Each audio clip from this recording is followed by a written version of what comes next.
ASN. Ditugaskan gubernur ke Jakarta pendidikan 1 minggu. Istrinya mulai update status, kesepian banget. Oh, langsung disleding temannya. Boleh juga tuh diganti. Berawal dari canda, maka jangan curhat di medsos. Bertengkar suami jangan curhat di medsos. Ini rajin betul bermedsos. Baru bangun medsos. Bagus kalau statusnya doa. Bagus kalau statusnya amar ma'ruf nahi mungkar. Ini statusnya pertengkaran rumah tangganya. Andai ku tahu kau begini, tak ku terima lamaranmu. Apalagi tak ku terima nasodu 2 anakmu. Lanjut kisah. Lalu Nabi berkata, kita tunggu suamimu deh.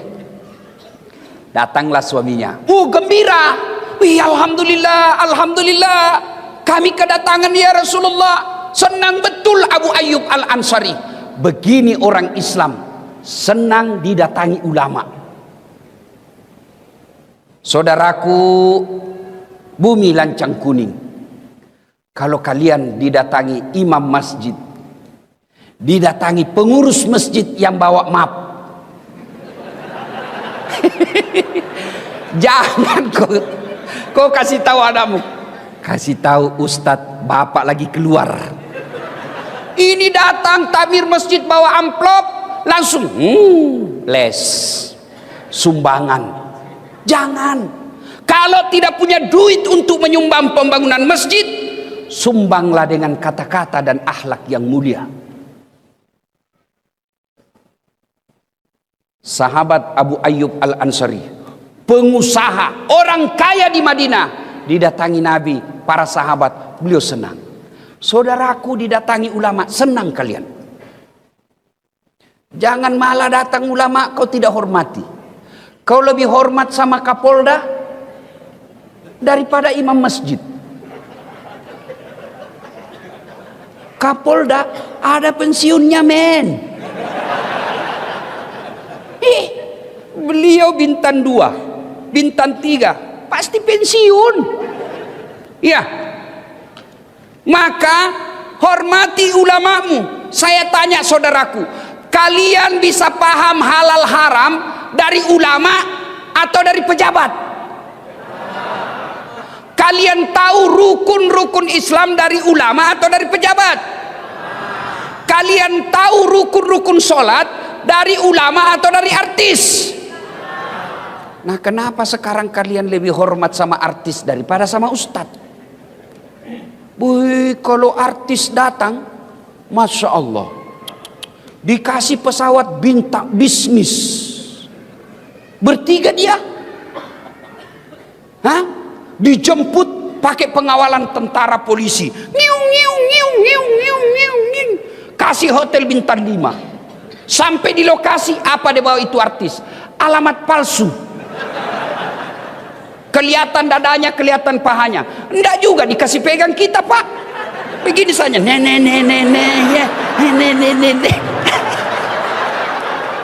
Iya toh? Iya. Adalah Pak Kadis nontonnya. Aduh. Astagfirullah. Sudah itu dikasih duit puluhan juta. Sampai 100 juta. Balik ke Jakarta, duitmu dipakai dugem. Duitmu dipakai narkoba. Begitu kau muliakannya artis, begitu kau butuhkan penghafal Quran, kau jemput. Tidak, Grab.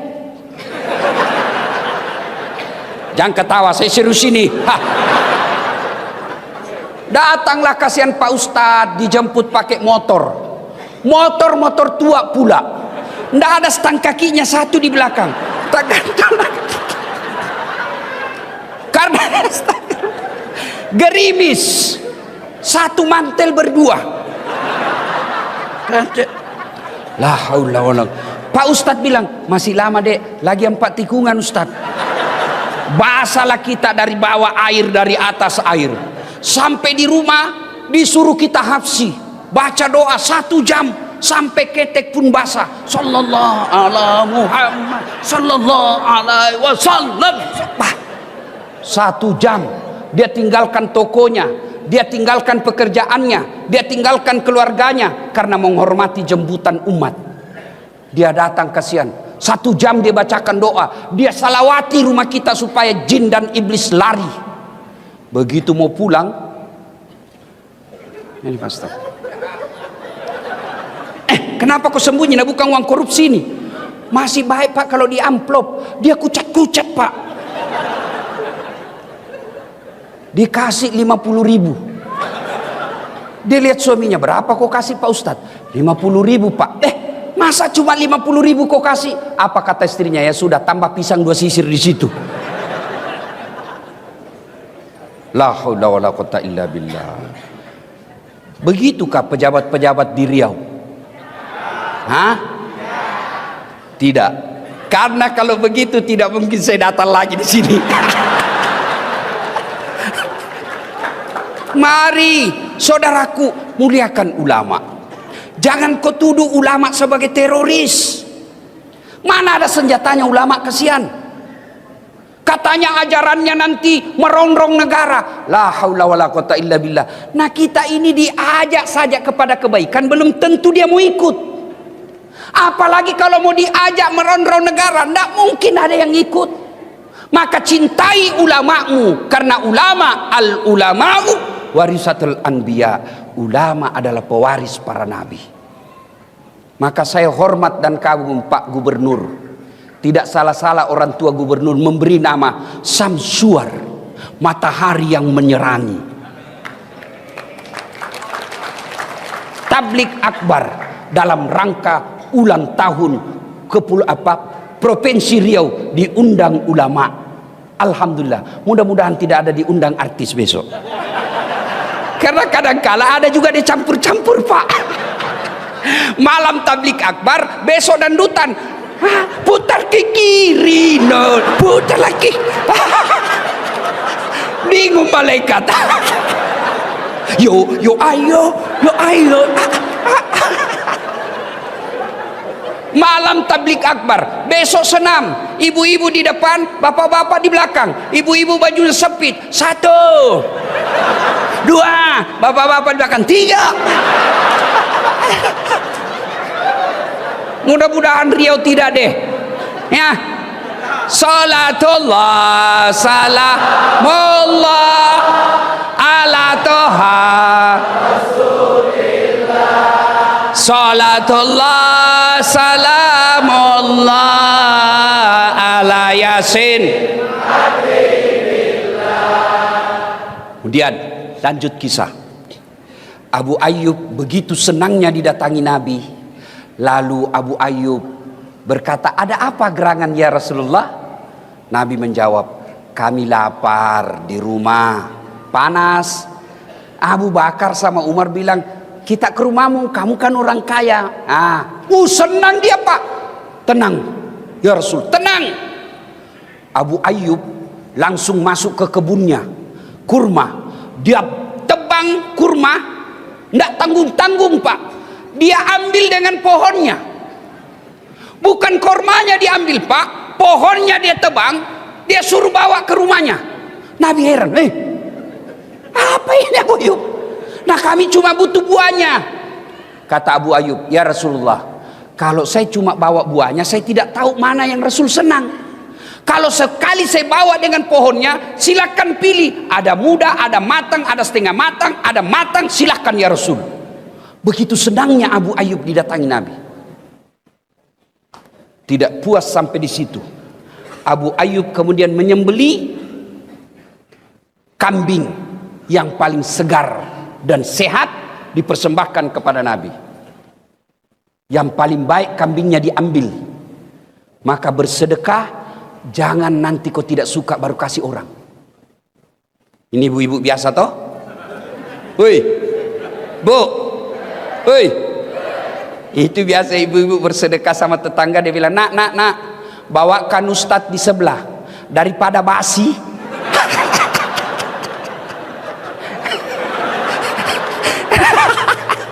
Nanti mau asi baru diingat Ustadz. Yang bener aja Bu.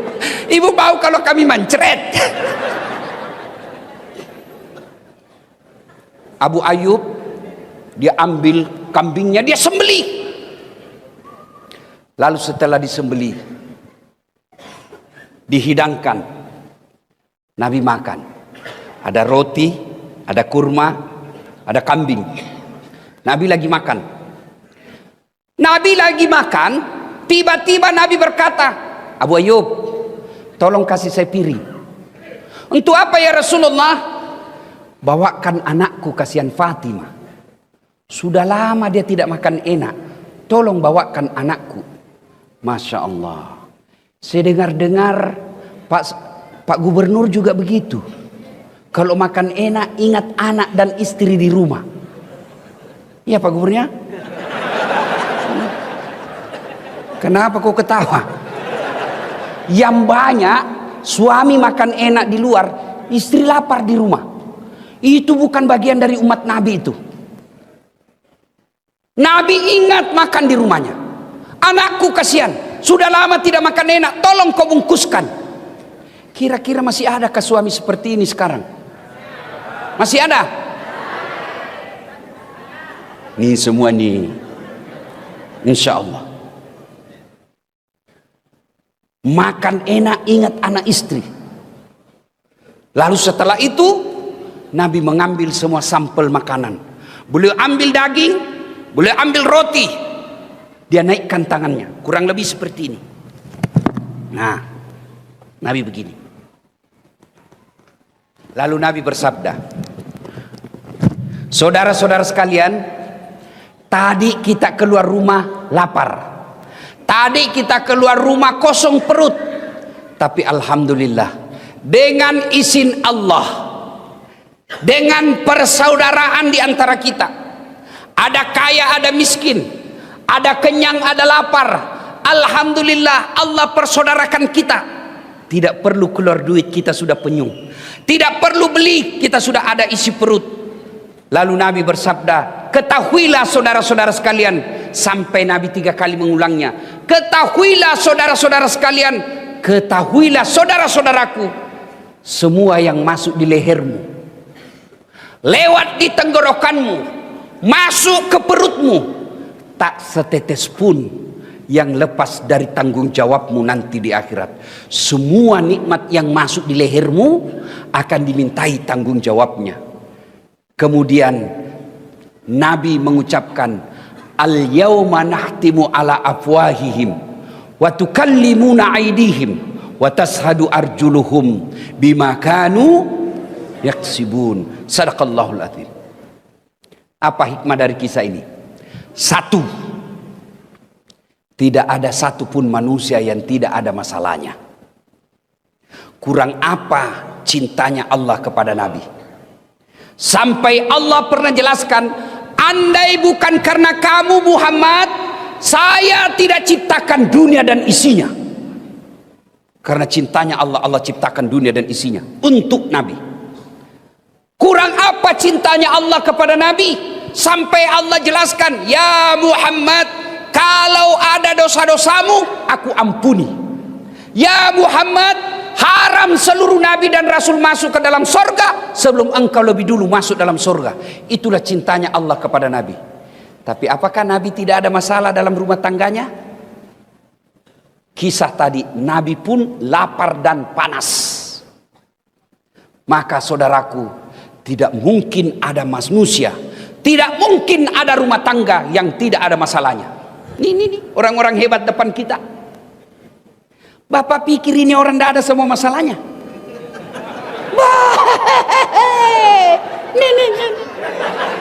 Pak Gubernur, masalah paling besar sekarang mau 2 periode. Iya toh? Iya kan?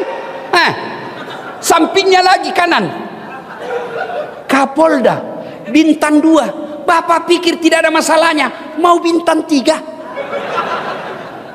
Ayo, ini yang pegang mic berdiri, sampingnya wakil gubernur, mau naik sedikit. Tapi Tapi setelah gubernur, ini orang muka penuh masalah semua ini, Pak. Mana ada orang tidak ada masalahnya? Nih, Dasat Latif. Paling banyak masalahku sekarang. Apa masalah sekarang saya, Pak Gubernur? Banyak janda-janda curhat.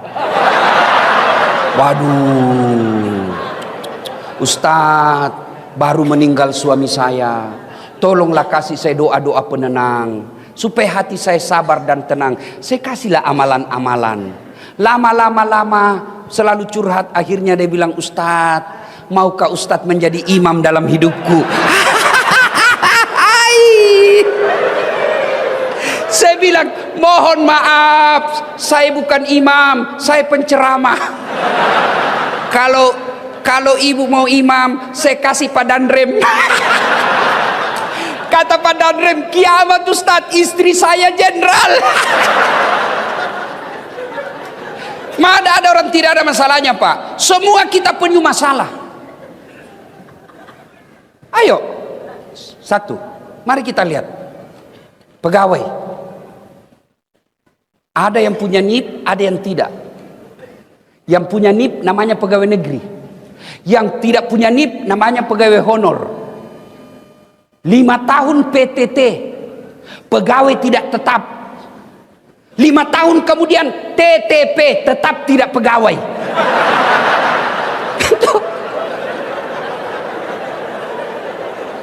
Iya toh?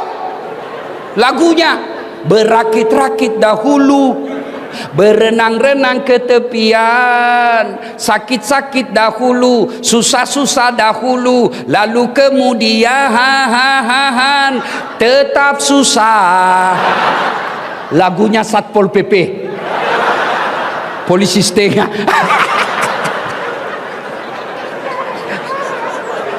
Iya, Pak.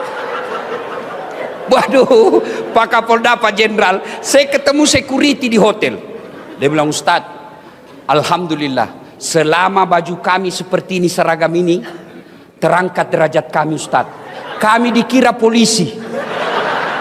Saya bilang, iya, kau rugikan polisi. Polisi dikira security.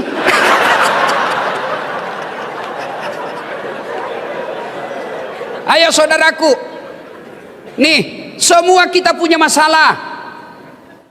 Ada orang masalah dalam rumah tangganya, kasihan sudah punya anak masih ngontrak-ngontrak. Ada yang begitu. Alhamdulillah, dia punya rumah, bahkan belum menikah sudah punya rumah. Bapak pikir tidak ada masalah? Ada masalah. Apa masalahnya? Suami istri tidak setia. Karena dia kaya, dianggap ekonomi gampang buat mereka, tapi kesetiaan hilang. Kemudian dia sudah kaya, suami istri sudah setia, punya rumah, apa masalahnya? Suaminya tidak menghargai istrinya, istrinya pun tidak menghargai suaminya. Saling menghargai. Apalagi masalahnya? Ada rumahnya, Ustadz. Suami istri setia, apa masalahnya? Sudah 5 tahun menikah, tidak punya anak. Mana ada orang tidak punya masalah, Pak? Bapak bayangkan kepala dinas. Ada kepala dinas di sini? Masalah juga, Pak. Apa masalahnya? Terancam mutasi.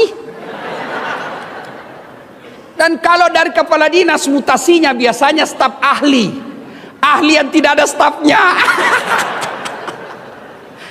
Semua orang punya masalah, Pak. Maka diajarkan anak muda, ayo, kalian baru tamat SMA, apa masalah? Mau kuliah, kuliah di universitas negeri sesuai dengan cita-cita dan harapan.